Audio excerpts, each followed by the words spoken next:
कराची में गुल प्लाजा के गिरने वाले हिस्सों का मलबा उठाने का काम ताहाल जारी है। रेस्क्यू टीम्स प्लाजा के अंदर सर्चिंग में मसरूफ़ अमल हैं। हुकाम ने वाक़े की तहक़ीक़ात के लिए बॉम्ब डिस्पोजल स्क्वाड को भी तलब कर लिया है। कराची में गुल प्लाजा के गिरने वाले हिस्से का मलबा उठाने का काम जारी है। इमदादी कार्रवाइयाँ इस वक्त जारी हैं, जबकि पूरे इलाके को कॉर्डन ऑफ कर दिया गया है। और जो लोग अपने प्यारों की तलाश में किसी मुआजिज़े के मुंतज़िर वहाँ पर खड़े हैं, उन्हें खुसूसी हिदायत जारी की जा रही हैं कि वो एक मखसूस एरिया से आगे नहीं बढ़े। हुकाम ने बॉम्ब डिस्पोजल स्क्वाड के अमले को भी गुल प्लाजा में तलब कर लिया है। तमाम पहलुओं से तहकीकात की जाएंगी कि जो एक खदशात हैं कि आया कोई तखरीबकारी तो नहीं, उस पहलू को भी मलहूज़ खातिर रखकर बॉम्ब डिस्पोजल स्क्वाड के अमले को तलब किया गया है। हमें ज्वाइन कर चुके हैं डॉन न्यूज़ के रिपोर्टर इमरान हफीज़, उनसे जानते हैं। इमरान, आप हमें बताइएगा इमदादी सरगर्मियाँ कितने मोहतात तरीके से की जा रही हैं, क्योंकि कहा जा रहा है कि जो बिल्डिंग है वो इंतहाई मखदूश हो चुकी है, खुदा न खास्ता गिर भी सकती है।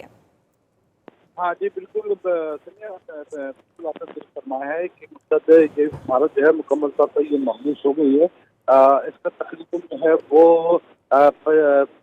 60 के करीब जो इसका जो इमारत है ये मुकम्मल हो चुकी है। इसमें जो है वो भारी मशीनरी के जरिए इसका मलबा हटाकर अंदर जाने का रास्ता ये बनाया गया है, ताकि अंदर के मुस्लिम जो रिपोर्ट हुए उनकी तलाश की जा सके।